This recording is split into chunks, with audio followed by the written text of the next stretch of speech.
Good morning, good afternoon, and good evening, ladies and gentlemen. We would like to extend a very warm welcome to each one of you at the nice global conclave from the laps of the beautiful Himalayas, where the Nepal Institute for International Cooperation and Engagement is located. The think tank was established in the month of February in the year 2016. It undertakes independent research in the field of international relations, foreign policy, security studies, and development.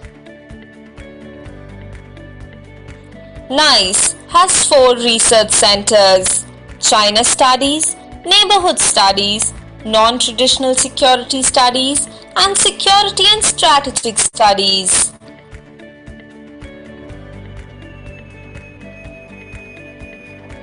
The institute focuses on 8 research topics: climate change and energy, global governance, sustainable development and smart cities, refugee and migration, China's Belt and Road Initiative, border and transboundary water politics, Indo-Pacific affairs, disaster management, and international economy and development.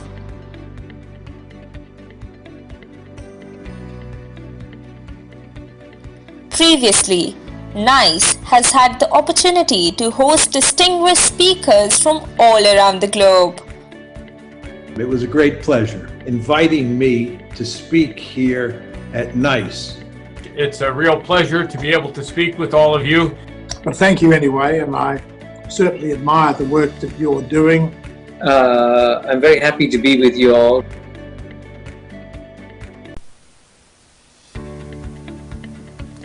NICE Global Conclave is the flagship event of Nepal Institute for International Cooperation and Engagement. The theme of the 3-day conference is connecting Nepal to the world by bringing leaders, diplomats, business leaders and scholars from all around the globe.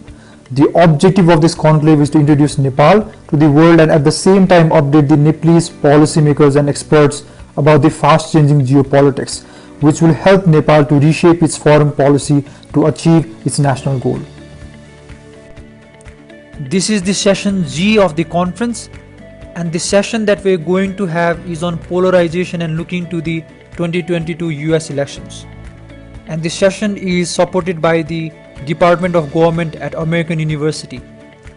And to chair and moderate this session, it is a real pleasure to have Professor David Lublin here with us. Dr. Lublin is a professor and chair of the Department of Government in the School of Public Affairs at American University. He obtained his PhD from the Harvard University and is a treasurer of the American Political Science Association and the co-chair of the APSA's Task Force on the Election Assistance as well. Professor Lublin is the recipient of 3 National Science Foundation grants and a fellowship from the German Marshall Fund as well. He has also published several books and articles. So without any further ado, I'd like to request the chair to take over.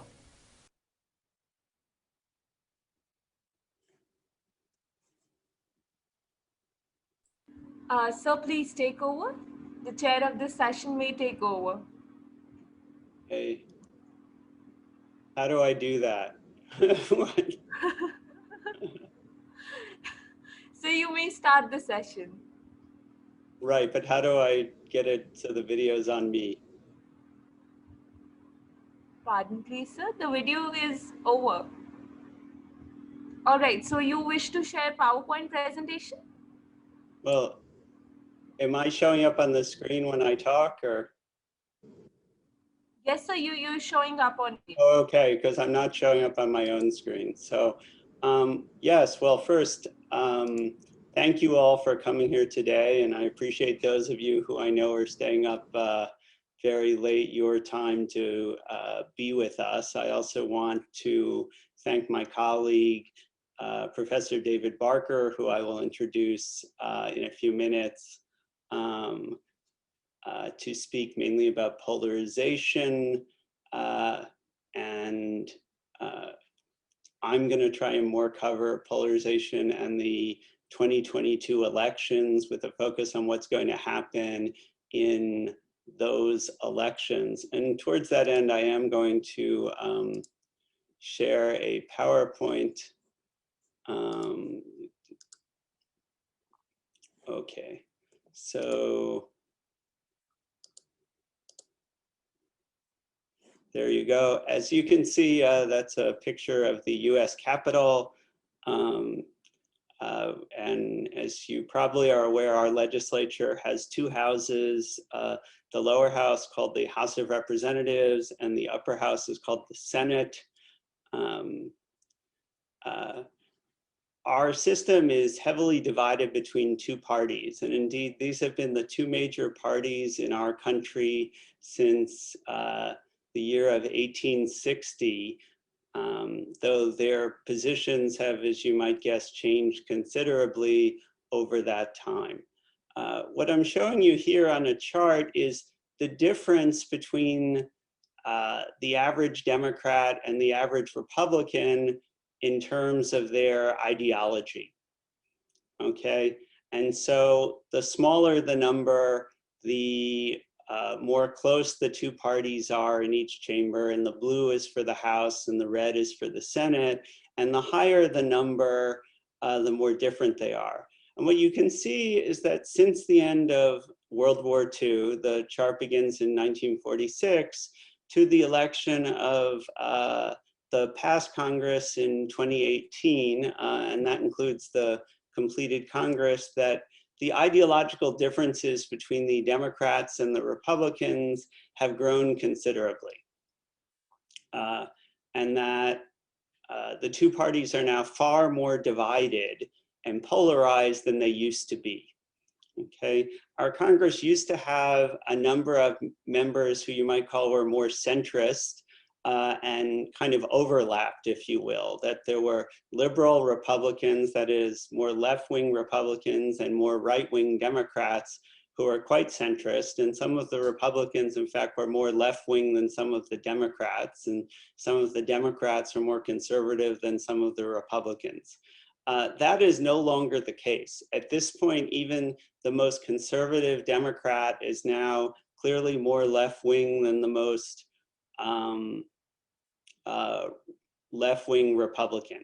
And so what this has done in our system is made it very hard to pass legislation because you no longer have so many members in the center who can build bipartisan compromise.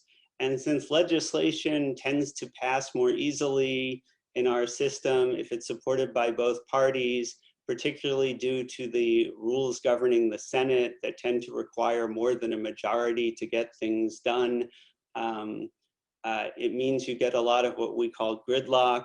That is, our legislature finds it very difficult to get anything done because the two parties are so opposed, and also because they don't want to give a president of the opposite party an achievement. And so basically the Senate Majority Leader, who's a Republican, has proclaimed, he would like President Biden to essentially fail and get nothing done. And so you see that the ideological differences have grown dramatically. And since our system essentially requires compromise, particularly when one of the houses of the legislature or the president is from a different party, this makes things very difficult. And I would say this has been the case now for many years, going back to probably at least 2010, when President Obama faced a Republican Congress for the first time. But problems have emerged even earlier. Okay.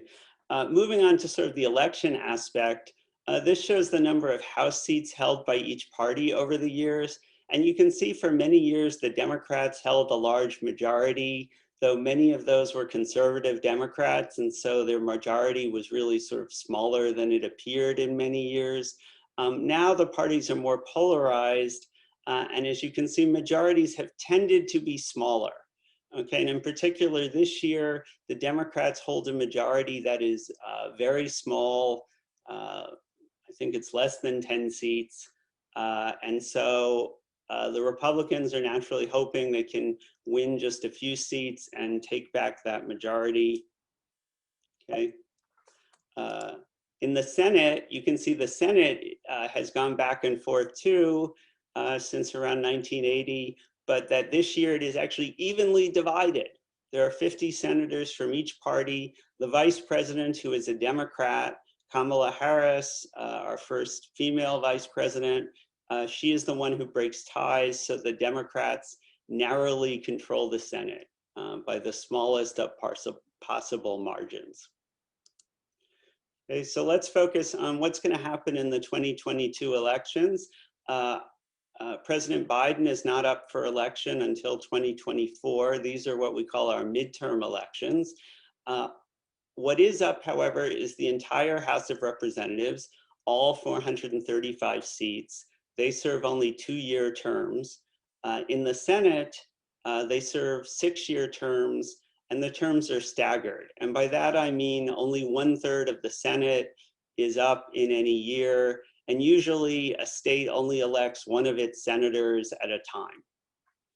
Okay, and so this year you can see there are 12 Democrats and 22 Republicans who are facing election. Now, the Republicans are very hopeful of taking back both houses for 2 reasons. First, the Democratic majority is incredibly small. It could not be smaller in the Senate and is the smallest in a virtually ever in the House. And so, they only need to gain a few seats. In particular, they're also hoping that sort of the traditional backlash against a new president will propel them to victory.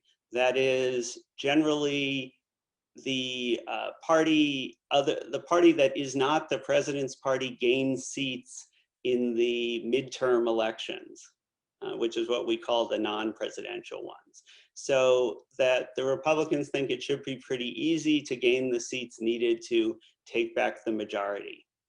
Now, I will later explain reasons why that might not be the case,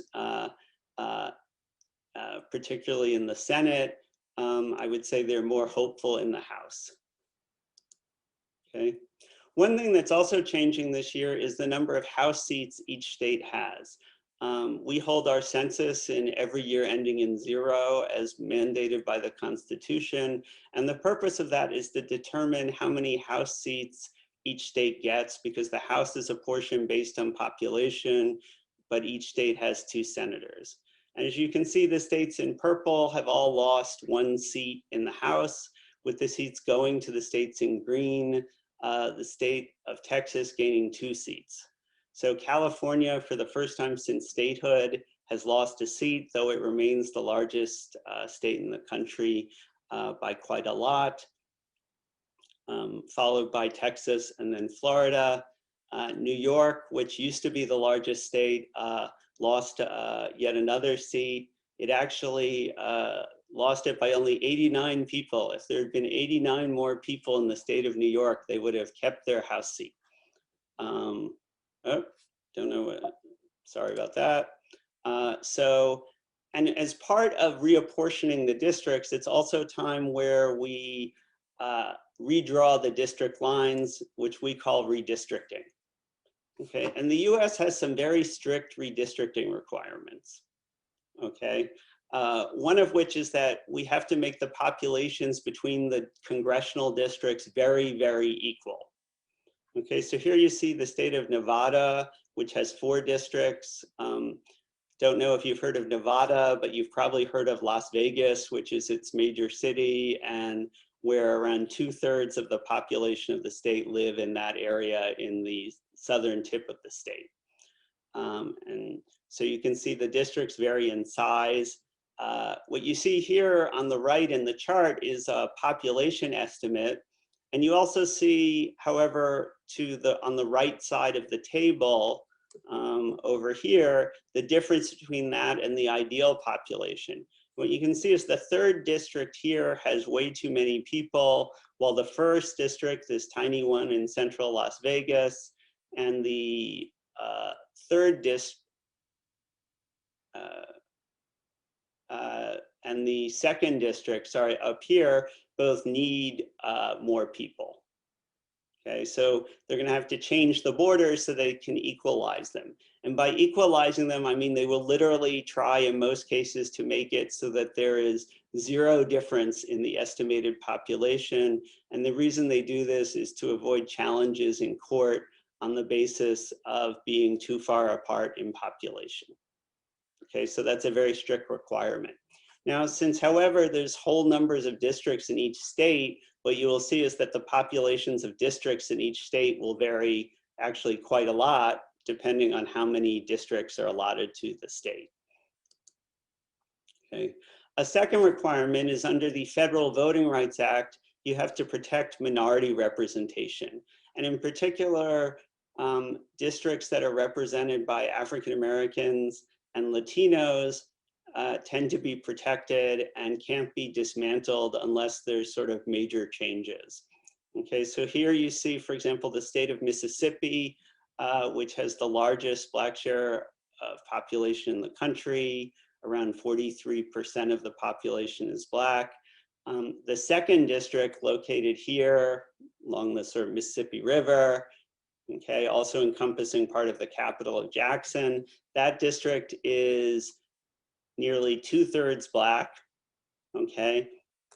And so even though it's lost around over 50,000, it's 50,000 short in population, I should say, they cannot dismantle it as a majority Black district. They will need to make sure that even as they adjust the borders, they don't turn it into a white majority district. And the purpose of that is to protect against discrimination against racial and ethnic minorities who have suffered discrimination in this and other voting processes previously. Okay, and so helps assure for, before this law was passed, there was no Black member of Congress from Mississippi for a variety of reasons related to racism in the process. Okay. Now, a more unfortunate part of our process is what we call gerrymandering. Gerrymandering is the word we use to talk about the manipulation of district lines. And I'm talking about it in this case for partisan purposes. Okay, so in our country, we probably redistrict, that is, redraw the lines by the worst means possible. Okay, and by that I mean we let each state legislature in most states do it. Okay, some states have adopted another process that's sort of fairer and makes it more independent. But for example, the two states I've got here, both North Carolina and Maryland, they essentially let the legislature do it. And when the legislature is controlled by one party, as it is in both of these states, they can use their power to draw the lines to their advantage. In effect, what you see is the legislators choosing who will represent people rather than the people choosing who will represent them. Okay, and so you can see the very odd lines in both of these states. The ones on the left were drawn to advantage the Republicans, and the ones on the right were drawn to advantage the Democrats. Both parties have been known to engage in these policies. In recent decades, the Democrats have more advocated for reform to eliminate the ability to gerrymander, and indeed at the national level, the Democrats have sponsored a bill that would prohibit it in any state. However, the Republicans have fought that at the national level. One reason they fought it is because they now control the process in states that have more congressional districts than the Democrats. So as a result, they can use their power in states like North Carolina essentially to help regain back the majority in the House. And they may well, just through gerrymandering, be able to retake the House. The Republicans are also aided by that where the Democrats live is somewhat disadvantageous for the party. That is, they're over-concentrated in cities.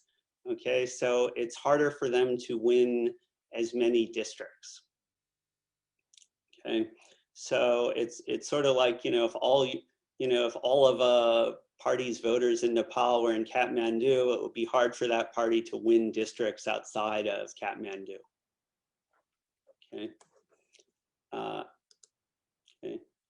So in the House, the Republicans are really hopeful they can take over based just on gerrymandering as well as the backlash. And I would say they probably are favored to take over the House. Okay. The Senate, is more interesting. The Democrats have more targets, you might say, because there are 22 Republican seats up for election as opposed to only 12 for the Democrats. And I've listed the most vulnerable seats on the side. The Democrats are hopeful they can hold their vulnerable seats and pick up open seats in some other states. And so in general, I would say the Democrats are seen as having a better chance of holding or even gaining in the Senate, though it's by no means a certain thing. A key factor playing into all this that may change things from that sort of surge to the Republicans that I've talked about in the past is the increased polarization. That is, there's fewer floating voters. And so in our closely divided country, very few people are now willing to deviate from the party they support. So it's unclear how much of a backlash there will be, if any. It will also depend in a great deal on President Biden's popularity. Okay, so far he's retaining a good deal of popularity among independents, but it's a long time to the next election. Okay, so I'd like to stop there and now introduce my esteemed colleague who's gonna pick up from here. Professor David Barker received his PhD from the University of Houston. He's not just professor of government, he's also director of the Center of Congressional and Presidential Studies in the School of Public Affairs at American University. He's a renowned expert on American political behavior and governance, political psychology, and electoral politics. He's received numerous research grants, indeed, recently received new research grants totaling, I believe, over $1 million or several $1 million, authored many publications. In any case, on that note, I'd like to turn it over to you, David. Thank you very much, David. I really appreciate that. And so I'm going to go ahead and share my screen, if I can, and switch to, okay, hopefully everybody can see that. Hi, everybody. As David said, I'm David Barker, and I'm David's colleague here at American University, and I'm just going to kind of pick up on some of the themes that David was talking about as they pertain to political polarization in the United States, which, as David showed in certain respects, is really dramatic. And we're going to talk a little bit about, first of all, what exactly that is, just how polarized we are, and how it happened. So first, just to show a couple more of these charts. So David was talking about polarization within Congress, and he was showing how Democrats in Congress and senators in Congress have become more polarized or divided ideologically over time. But it's important to note that just mirrors or follows, you might say, the polarization that has occurred in the mass public. And so what you're looking at here are differences between 1994 and 2014. And actually, if we had charts for 2021, the differences would be much more dramatic, showing the mean Republican on an ideological scale.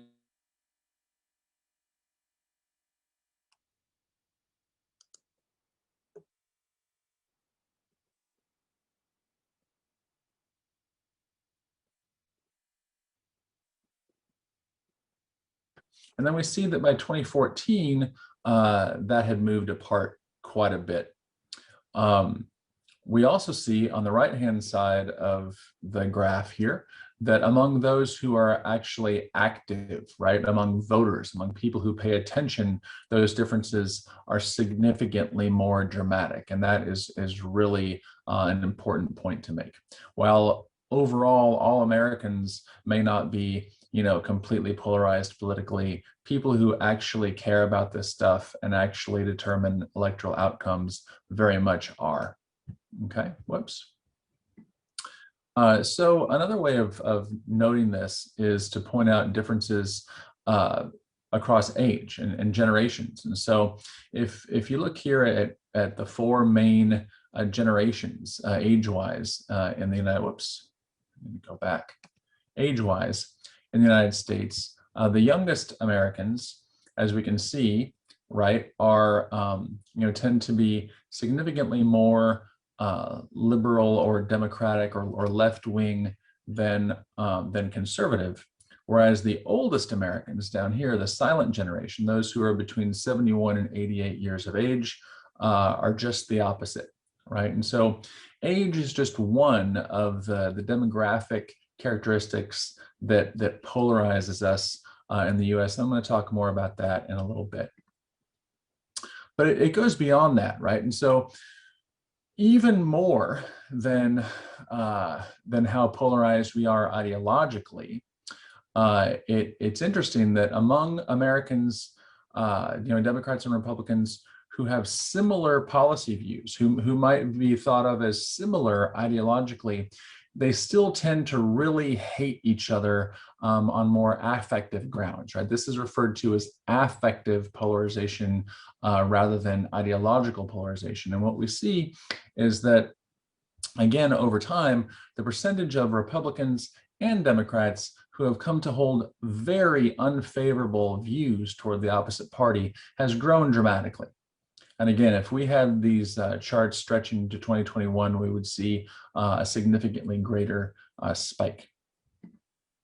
In fact, if you ask survey respondents in the United States how comfortable they would be with their son or daughter marrying someone who is outside the party, right? So if you're a Democrat, your son or daughter marrying a Republican and vice versa, we see that nearly half now in the United States say they would be very upset if their child or their sibling did that. And that has tripled since the 1990s. Furthermore, somewhere between 10 and 20%, and actually I think since I made this chart about a year ago, these numbers have gone up to the point where now I think it's closer to a quarter. About a quarter of Americans say that it's okay to treat a political opponents like animals. They wish injury upon them. They wish they'd get sick and die. And they say that it's okay to intimidate and threaten them.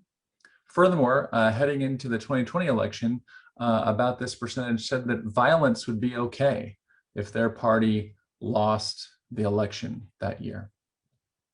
So we are quite polarized, right? And here's just another chart that I'll skip over because it mimics something that David said earlier about how that translates into polarization in Congress.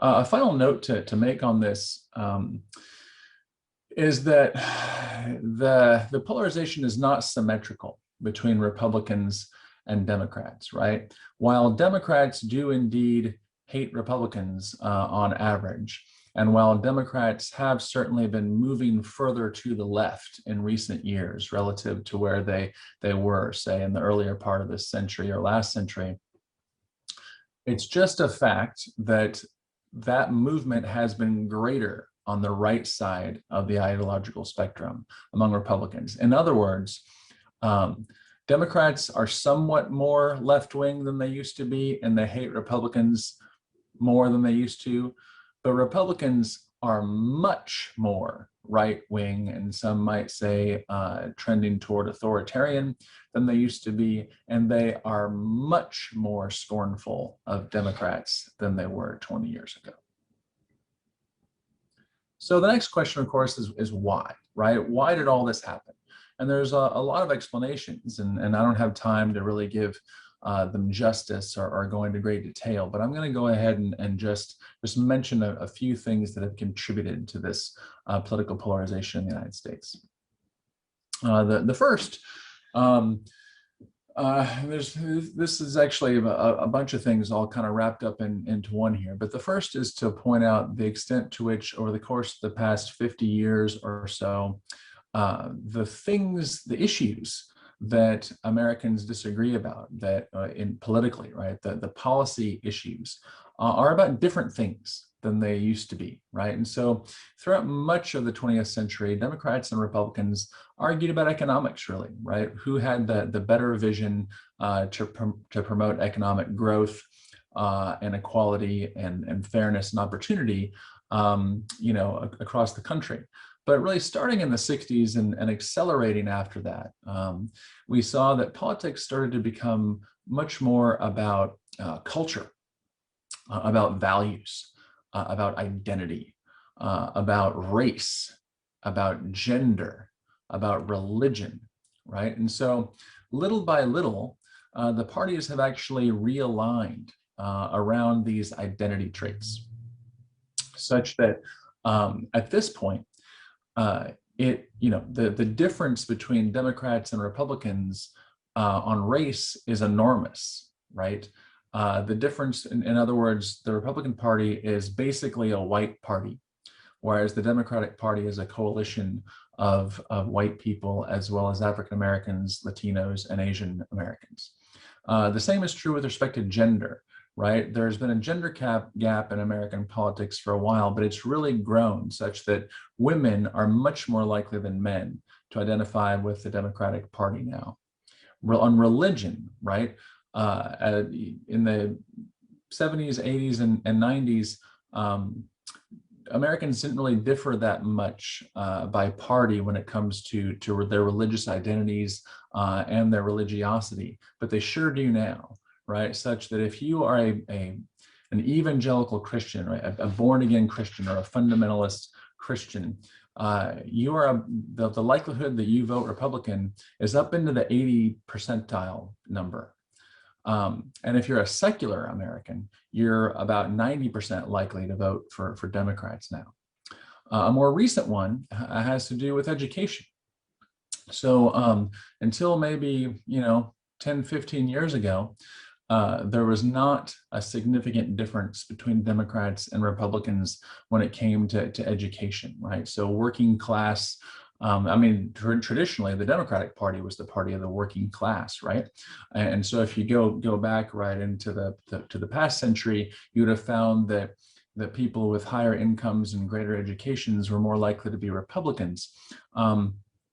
But now that is completely flipped and done so in a dramatic way.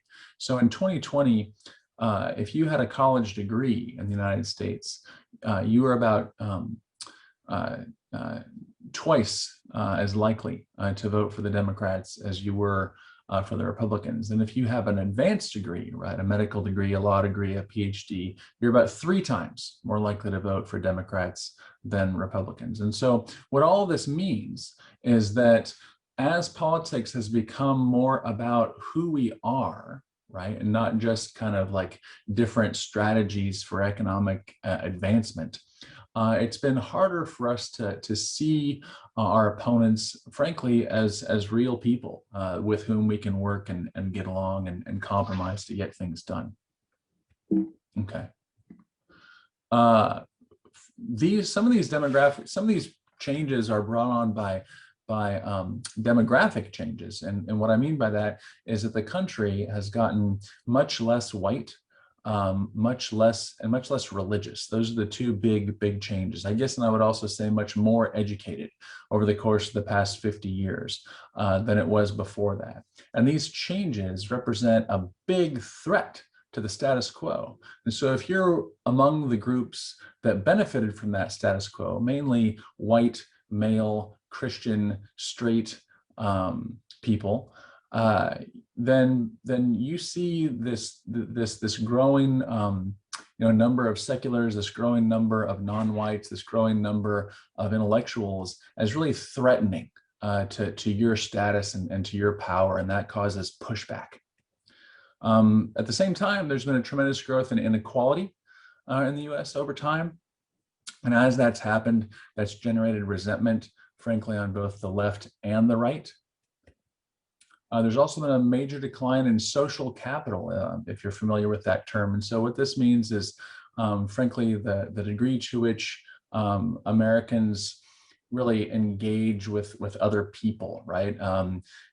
In civic associations, in bowling leagues, in churches, in all kinds of ways, right? Over the course of the past 50 years, we've become a much more isolated community. And the more isolated we are, the harder it is to empathize with others. Furthermore, the media completely changed, right? Such that, we used to have a smaller number of media who pursued a broadcasting strategy to try to maximize their audiences. And what that meant was trying to play it straight as much as they could, right? Trying to play it right down the middle, trying to appeal to the median voter by being objective and adhering to those norms of journalism. But as we all know probably by now, that has changed radically. First, through talk radio here in the US, and then through cable news, specifically Fox News, and then in the internet, and finally on social media. So now we have, highly polarized information sources. And depending on which side of the spectrum you lie politically, you can choose your own information, which winds up creating separate realities that Americans live in. And that's really the same point there. I'm going to skip over that. That's the insecure majorities. That's what David talked about, how while all this has been happening, the Democrats and Republicans in Congress have gotten much more competitive and closer to each other, right? Such that anytime any election is coming up, both parties know that the majority hangs in the balance, right? And so there's always the opportunity to gain back the majority if you don't have it. And when you have that opportunity, you're extremely reluctant to give the other side a win. Leadership failures, of course, declines in government resources, president-centered politics. I don't have time to explain that more fully or any of the rest of these, but just rest assured that there are lots of good explanations for how we've gotten where we are. I'm not sure that I am going to go through these either. There are potential reforms as to how we might change things in the U.S. But I think I'm going to go ahead and actually just stop here and give our audience an opportunity to ask any questions that you may have.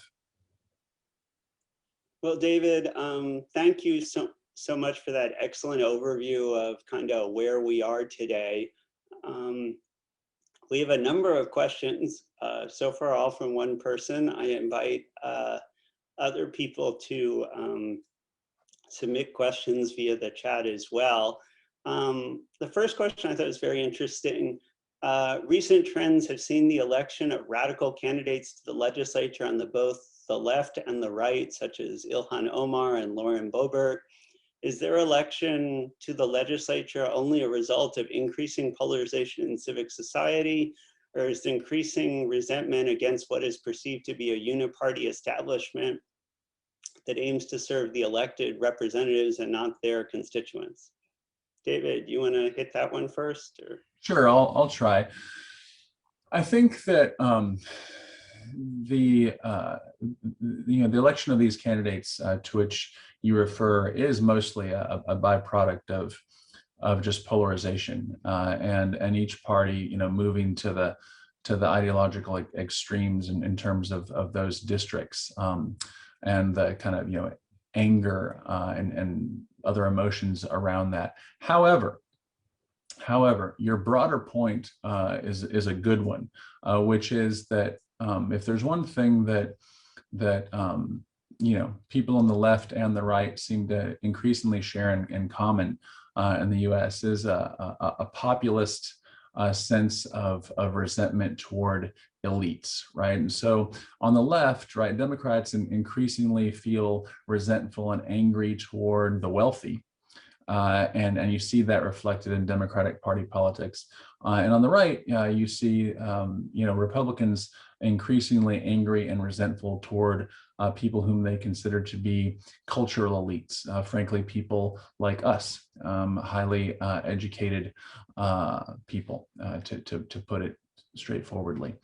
And but that populism is a stream it's a tide that's rising on both sides, and you see that kind of rhetoric to which you referred on both sides. The sense that there's really this aristocratic class, right, that runs everything in Washington and doesn't care about the people. In my experience of working with and knowing lots of politicians on both sides, the Democratic Party and the Republican Party, I don't think that's a well-founded sentiment for the most part. In my experience, most elected officials in the United States got into it because they really do want to make a difference and try to improve the lives of the people that they serve, and they work hard to do that. But I do nevertheless understand the sentiment, because regardless of who's been in power in the U.S. over the course of the past 20 or more years, right? Most working class people have not seen their lives get better. They've seen them stagnate or get worse. And so you can certainly understand where that sentiment comes from. I guess I would just add something about the way our institutions help promote this, which is that the way we choose the nominees of each party is through party primaries. Okay, and what those are is elections among voters who are registered either as Democrats or Republicans, or see themselves as Democrats or Republicans. And as David nicely showed in his chart, Democrats have become more homogeneously left-wing and the Republicans have become more right-wing. And the people who tend to participate in the primaries so as a result, that would alone move the primaries more left-wing among the Democrats and right-wing among the Republicans. But what makes it even worse is that the people who tend to vote in these primaries, which are very low turnout events, okay, like only about 10% of voters in my county will vote in the midterm election in the primaries, even though they essentially choose who will win. Okay, because my county leans so heavily to one side that whoever wins the primary of one party is going to win that office. Okay, and as a result, the people who participate in them are particularly even more left-wing than the average Democrat and more right-wing than the average Republican. And so in many areas like my own county that I described, many districts are so one-sided towards one party or the other, and polarization is so strong that few people are likely to defect to the other party, that winning the party primary is all important, okay? Because it's really a two-stage election process. You have to win the primary or you have to win the general election. And in the vast majority of districts, the primary is actually the more important barrier, okay? And so even if you've already elected an office, you don't want to move too far away from your party's base because you worry someone might challenge you, okay? So a good example might be that in New York State, for example, for the Senate, Chuck Schumer, who's the majority leader and incumbent senator, is seen as sort of a staunch mainstream Democrat, clearly a liberal, pretty left wing, but the party's progressive wing has complained like maybe not enough and has floated the idea of Representative Ocasio-Cortez should challenge him because she's a true progressive left winger. So, that really pressures him to stay more left wing, even though he has to lead the Democrats. And the Republicans, which have become sort of obsessed with Trump loyalty, have really moved even further in that direction. And it's just been absolutely striking that, as I think David mentioned, the polarization has been asymmetric. That was true before Trump. It's just more apparent now due to the willingness of Republicans to go along with behavior by him that previously was unthinkable, I would say, by presidents of either party. So I would just emphasize that. I think David also is dead right that there's a lot of resentment towards the establishment in general. I think people always run against Washington and the establishment and have been probably since the founding of the Republic. But at this point, I think it's more acute, and it takes, there's resentment against cultural elites on the right, among people who think, as David said, people like me and him have too much cultural influence, too much sort of left-wing thoughts on sort of cultural issues, from gay rights to abortion rights to gun rights and school prayer and things like that. And there's also resentment among many people, as he said, because the working class has really stagnated. I think one reason that's ignored as to why Trump was so popular among many working class people was that for the first time in a while, because after many years of recovery during President Obama, okay, when President Trump took over, the economy, the employment market finally got so tight for the first time in ages that wages at the lower end of the spectrum started to rise, okay? And people who often are sort of more at the margins got to see they had better lives. And what I think many left-wing Democrats don't understand is that the expectations of ordinary people may not be so high, that Democrats often talk about eliminating inequality. A lot of more working class people are content just to see things getting better and noticeable improvements, that, oh, I can afford a better gift for my child at Christmas. I can get a slightly larger home, or maybe I can even afford a small home now. Okay, so the demands, and so the question for the upcoming election is, there's been a lot of talk in recent weeks how wages actually are rising for many service jobs, that restaurants and retail, like stores that sell things, are having trouble finding people and wages are having to go up. Will that benefit President Biden? Will that continue? I just don't know. Have another question. Will Trump continue to draw support within the Republican Party? Will this further polarize society? I'm happy to try my hand at that. Thank you. I think that you already alluded to this a little bit, David, but I think that despite what many of us anticipated might happen after the insurrection on January 6th, the Republican Party really does seem like it has thrown its lot in entirely with President Trump, and against all reason and logic, they've decided to go down that path. And well, I mean, I guess that it's not against all reason and logic. The members of the House and the Senate and other elected Republicans around the country, again, are oftentimes elected in these districts that have been drawn in such a way such that their constituents are overwhelmingly Republican. And the base, as we call it, right? Those voters, those Republican voters, tend to love Trump, and they tend to believe that the election was stolen.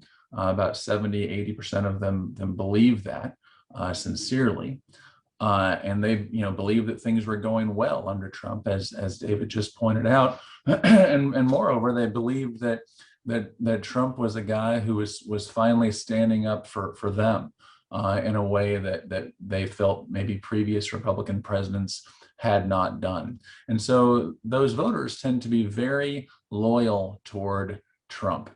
And as long as Trump continues to want to throw his weight around, he is going to really be the center of gravity within the Republican Party with voters, right? And as long as those voters continue to like him and believe everything he says, the rest of the elected Republicans have very little choice, frankly, but to go along, because if they step too far out of line, if they defy Trump, they can find themselves out of a job very, very quickly, right? And so as to the second part of the question, right, whether this is going to continue to polarize the society, absolutely.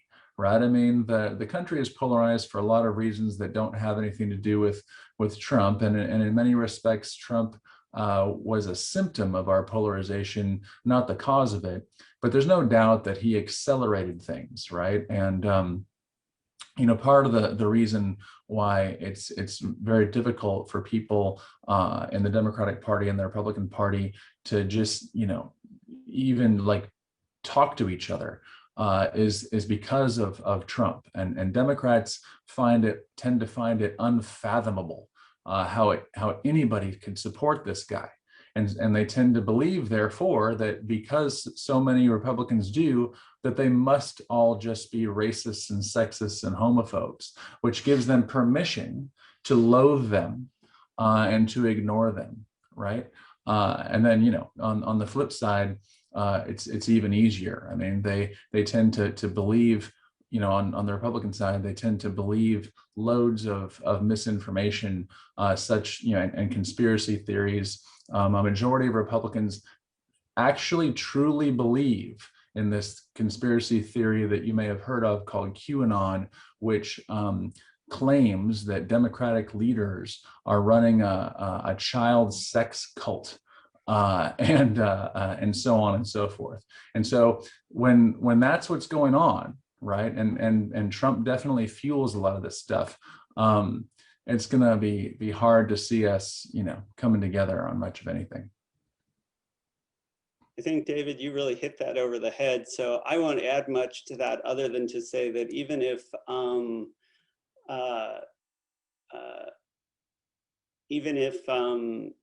Trump doesn't sort of continue, Trumpism is now the Republican brand, and it's, you know, it's our flavor of the same sort of populist right that has become very big in many countries, such as the National Rally in France or the BJP in India.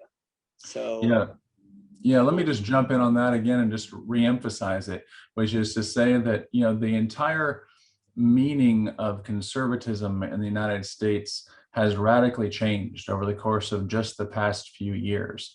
Throughout most of our history, conservatism has been equated with free market sentiment, right? And now it really has very little to do with that. It really, you know, to be a conservative in the United States is to be something closer to an authoritarian. Okay. Final question also from Mr. Gupp that I want to add, I thought was very interesting, is one party is modeling itself as beholden to the idea that America is inherently racist and has risen on the labor of disfranchised minorities, while the other party holds the notion that America is the greatest nation on earth today, and America is essentially less racist than compared to the previous century. How does the civic society compromises on opposing values? In other words, how do you stop this? And I guess maybe I'll take this first. I don't know that the Democrats would necessarily wholly agree with the idea that, you know, the inherent racism of America. I think this is a debate within the Democratic Party, and certainly President Biden is much more of an optimistic approach, where he would argue that you know, America has its flaws, including ones dealing with systemic racism, but the greatest aspect of our history is that we've always worked to overcome them. Okay, and a much more positive take than I think the one that was described, but certainly the one you described is particularly alive and well, and certainly at universities. Okay, and what I would note is that what you see is that what I think this relates to nicely is that the far left and the far right feed off each other. Okay, that the racism you see, the racism, the homophobia, the sexism you see exhibited by the far right provides evidence for the far left that see, America really is all these awful things. Okay, and when the far left says America is racist, and all they want to talk about is basically everything in America is white supremacist and sexist and so forth, and, you know, essentially also force more uniform holding of values rather than a diversity of values on these issues, that creates deep resentment among the right. So versus increasingly, there's less and less space for people to say, you know, people disagree about a lot of issues and we're going to fight about them, but that there's actually legitimate debates about some of these issues, okay? You know, such as immigration and the like. We're about out of time, but David, did you want to get in a quick word or? Yeah, I'll just quickly say that this, you know, this reflects the racial divide in American politics, and I should have said this earlier. Even more dramatic than the actual racial divide is the divide over perceptions of racism. Right. I mean, in some ways, you can boil down the major cleavage between Democrats and Republicans now as being a premise, right? And that premise being just how systemically racist the country is, with Democrats believing that it is very systemically racist, and you know, there being disagreements among Democrats on just how much, but overall they would answer that question yes. And Republicans tending to believe no, right? And so you might, you know, it might be reasonable to say that, you know, maybe the Democrats tend to think that the U.S. is more racist than it really is, and Republicans tend to believe that it's less racist than it really is. But increasingly, you see, you know, beliefs polarizing on that, and as long as we do that, we're just never going to be able to find common ground. Okay, and on that depressing note, discussing politics in our country these days, I'm afraid, is not an optimistic thing, as it used to be. But first, I want to thank my colleague, Dr. David Barker, for doing such a splendid job. Always, when I see him speak, reminds me about why he's so great at what he does. But I also want to thank Dr. Jaiswal for organizing both this session and the entire conference, as well as the Nepal Institute for International Cooperation and Engagement. Really a splendid thing, and I'm honored to have had the opportunity to participate. And I know my colleague, Professor Barker, shares those sentiments. And on that note, I will turn it back to you.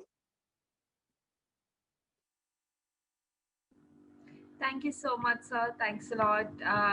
Thank you for joining us today, and it was a very, very good session. I hope everybody enjoyed the session. So to give the formal word of thanks, Nimish, please take over. Thank you, Baki.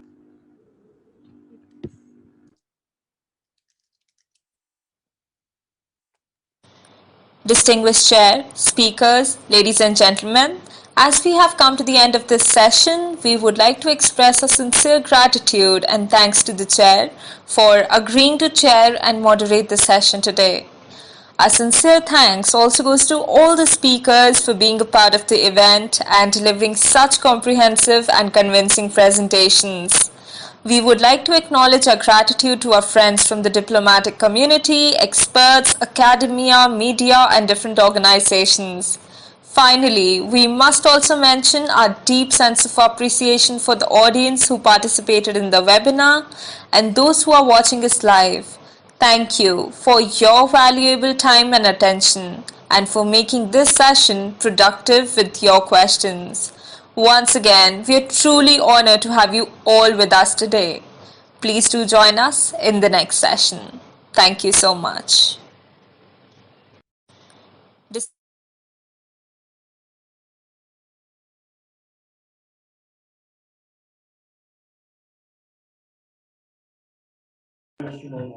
So the session for today is over. So we have many sessions in the field of international relation for the next day.